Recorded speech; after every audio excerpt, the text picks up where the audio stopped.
Senang nggak? Kenapa senang? Karena boleh pulang. Orang pulang senang. Contoh lagi, Lebaran masyarakat pulang mudik, senang nggak? Kenapa senang? Pulang. Orang pulang senang.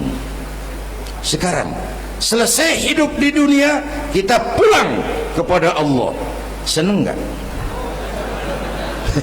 Ragu-ragu, mau bilang senang takut besok gitu.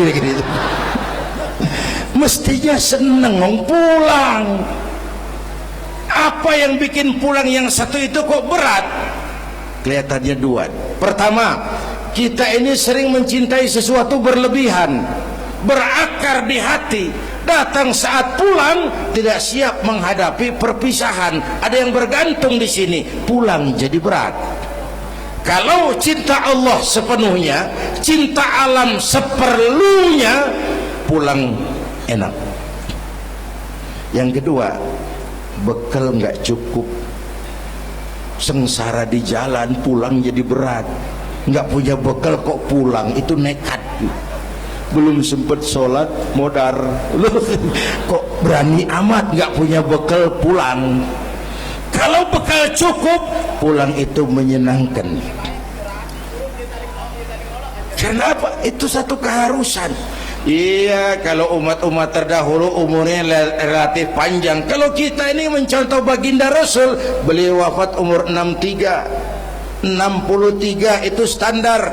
Kalau mencontoh Nabi, jatah kita 63. Kalau malam ini kita sudah 50 tahun, tinggal 13. Waspada. Kalau malam ini kita sudah 62 tahun 11 bulan, udah jangan pakai pantangan, apa aja makan lah Pak, sebulan lagi tuh. Sebulan lagi, syukur-syukur dapat bonus. Dan saya bilang mati itu tidak pakai abjad. Kalau pakai abjad bisa nunggu, mati bang ngacak. Kadang-kadang kakeknya segar bugar, cucunya baik. Kalau mati pakai abjad enak nunggunya. Tahun ini yang mati A, tahun depan B, tahun berikutnya C, lalu D, terus F, lalu G, lalu H, saya Z. Repot saya, nggak ada yang ngurus, orang udah habis.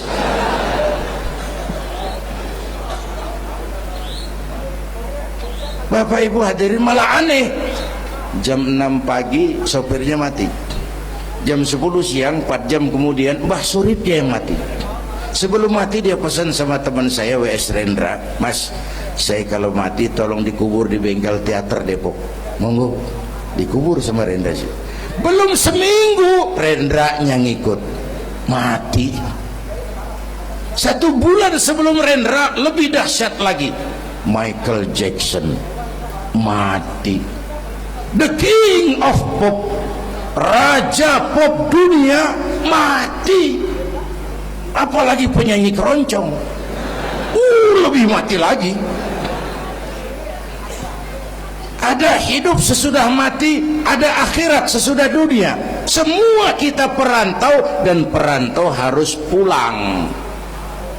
Bapak Ibu hadirin yang saya hormati, oleh karena itu, dengan semangat itu, ayo kita tingkatkan ibadah kepada Allah Subhanahu. Penutup, Isra Mi'raj itu filter. Setelah terjadi peristiwa itu kelihatan, yang beriman makin mantap, ini golongan Abu Bakar Siddiq. Yang kafir makin kurang ajar, ini golongan Abu Jahal, Abu Lahab, Abu Sufyan, dan abu-abu lain kumpul di situ. Yang ragu-ragu kafir lagi. Ini kristalisasi.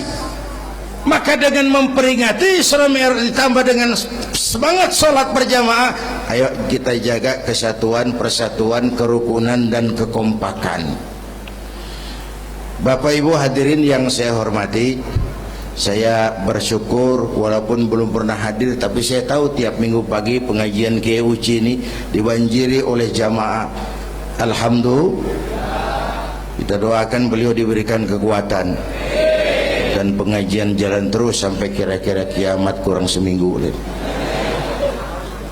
Jangan sampai kiamat lah, ngeri. Saudara-saudara, itu yang kita perlukan sekarang.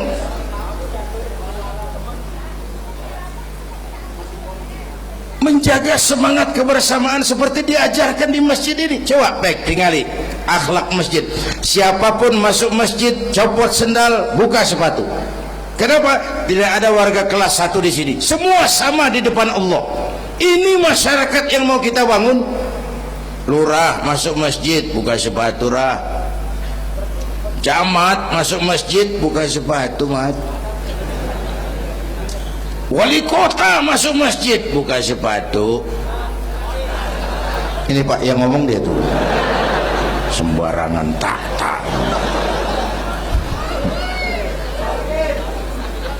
Gubernur masuk masjid buka sepatu, nur. Presiden masuk masjid buka sepatu, den. Ini masyarakat yang mau kita bangunkan. Keadilan di negeri kita ini masih mahal. Hukum masih sering seperti pisau, tajam ke bawah, tumpul ke atas. Kalau yang kecil salah, hukum cepat-cepat ditegakkan. Yang besar salah, cicing wae pura-pura tenyaho. Itu yang melukai rasa keadilan. Bapak Ibu hadirin yang saya hormati, itu yang melukai rasa keadilan. Kalau mau lapor kehilangan ayam, itu harus jual kambing. Ingin menang berperkara, jual sapi. Ngurusin ayam hilang kok jual kambing, jual sapi. Itu harga keadilan yang harus kita bayar. Karena itu ke depan belajar dari sejarah, kita bukan cuma perlu pemimpin pinter, tapi juga benar. Malahan lebih baik benar enggak tapi pintar ketimbang pintar tapi enggak benar. Capek dibohongi pemimpin yang cuma pinter tapi enggak benar. Disuruh ngurus beras malah nimbun beras, disuruh ngurus laut jadi bajak laut, disuruh ngurus hutan rame-rame jadi orang hutan. Gitu. Kita rindu munculnya sosok-sosok macam Umar bin Abdul Aziz. Punten nih, itu Umar bin Abdul Aziz waktu terpilih jadi khalifah, yang pertama diucapkan innalillahi wa inna ilaihi raji'un. Terpilih jadi presiden bukan alhamdulillah, innalillah. Pagi dilantik, malam pesta. Pesta apa? Dangdut? Enggak. Pesta air mata. Di mana? Di mihrab dalam masjid, sujud sambil berlinang air mata. Istrinya tanya, "Bang?" "Iya sayang." "Oh, udah dengerin aja, orang improvisasi." "Iya sayang, abang kan sekarang jadi khalifah." "Kenapa nangis, Pak?" "Itu Fatimah, itu sebabnya saya nangis karena saya dipilih aklamasi secara sebagai khalifah. Setelah jadi pemimpin yang terbayang oleh saya, yatim piatu yang merintih kelaparan, janda-janda tua yang perlu bantuan, rakyat saya yang belum bisa menemukan haknya secara wajar, saya takut saya zalim kepada mereka. Saya nangis mohon pertolongan Allah." Pagi dilantik, malam pesta, tahajud. Esok harinya karena pemimpin baru, banyaklah pejabat-pejabat, gubernur cari muka. Namanya presiden baru, ada yang kirim emas, pakaian mahal, berlian, mutiara, dikumpulkan sama istrinya. Umar tanya, "Fatimah?" "Iya bang." "Banyak hadiah yang kau terima?" "Banyak bang, intan, berlian, mutiara, emas." "Kau senang?" "Saya senang bang." "Oke, kalau kau senang itu hadiah intan, berlian, mutiara, kumpulkan sebanyak-banyaknya dan besok kita cerai. Tapi kalau kau sayang saya, itu hadiah intan, berlian, mutiara, jual, uangnya masukkan baitul mal untuk ngurus rakyat kita." Apa jawab istrinya? Istrinya pun istri beriman, gak mentang-mentang istri pejabat lalu ikut-ikutan borong proyek suaminya. Kata Fatimah, abang, iya sayang, apalah artinya intan berlian tanpa engkau di sisiku, bang?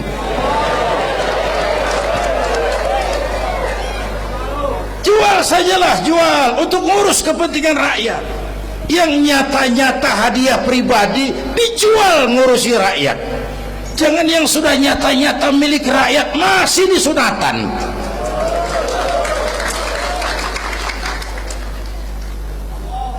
Yang antik lagi, satu malam beliau kerja di kamar pakai lampu templok, nulis.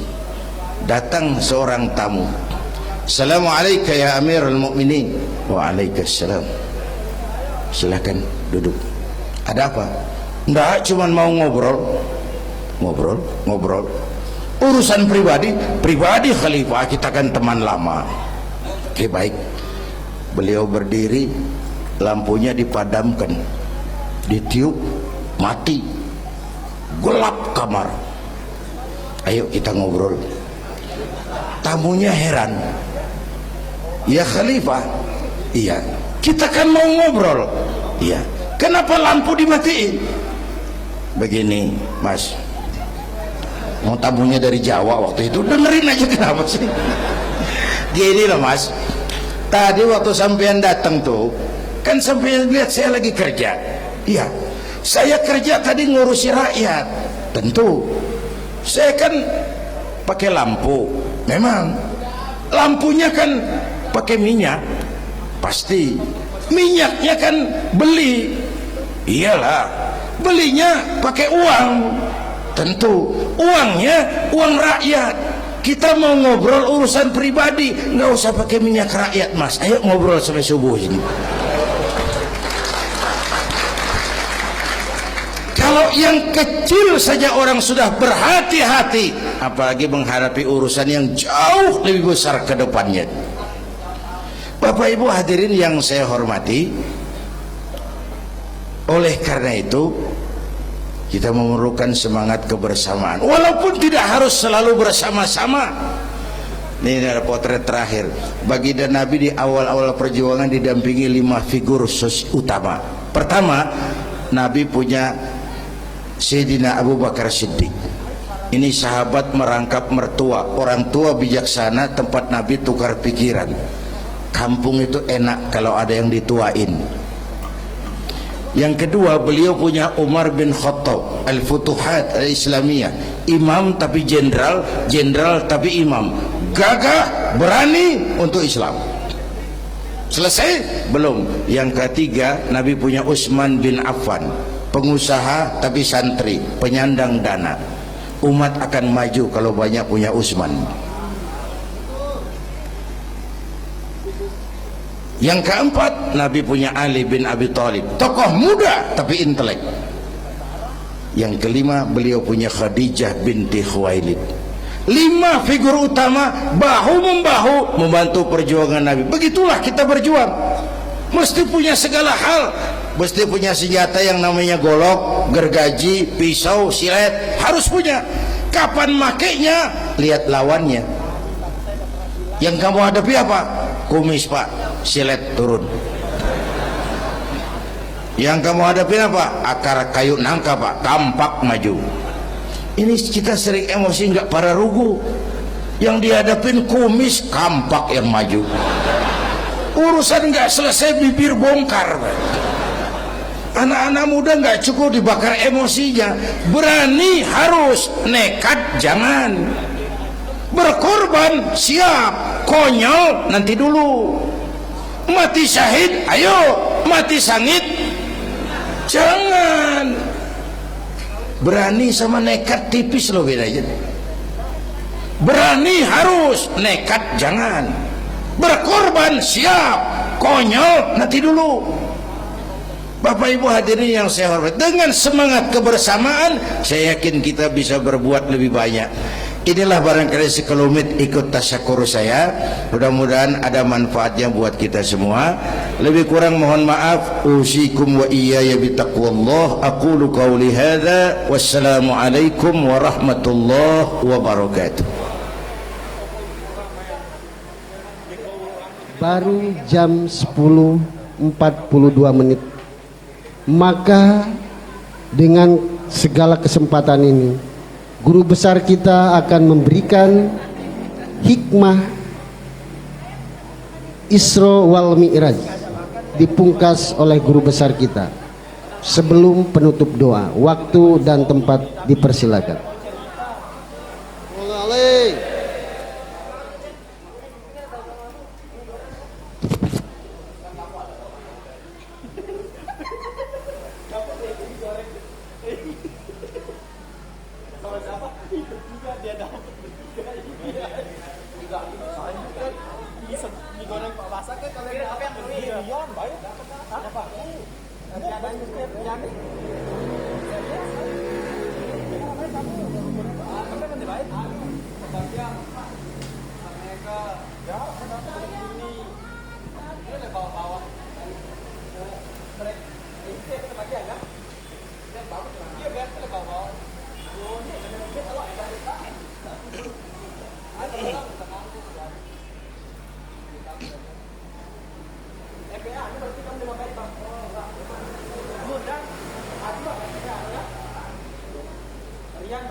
إلى حضرة النبي المصطفى سيدنا محمد رسول الله صلى الله عليه وسلم وعلى آله وأصحابه وأزواجه وذريته وأهل بيته الكرام شيء لله لهم الفاتحة.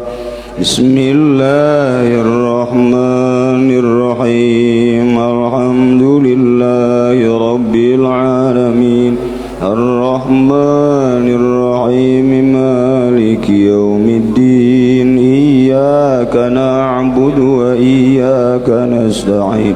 اهدنا الصراط المستقيم صراط الذين أنعمت عليهم غير المغضوب عليهم ولا الضالين. آمين. أعوذ بالله من الشيطان الرجيم. إن الله وملائكته يصلون على النبي يا أيها الذين آمنوا صلوا عليه وسلموا تسليما. اللهم صل على سيدنا محمد وعلى آل سيدنا محمد كما صليت على سيدنا إبراهيم وعلى آل سيدنا إبراهيم وبارك على سيدنا محمد وعلى آل سيدنا محمد كما باركت على سيدنا إبراهيم وعلى آل سيدنا إبراهيم في العالمين إنك حميد مجيد. اللهم صل على سيدنا محمد وعلى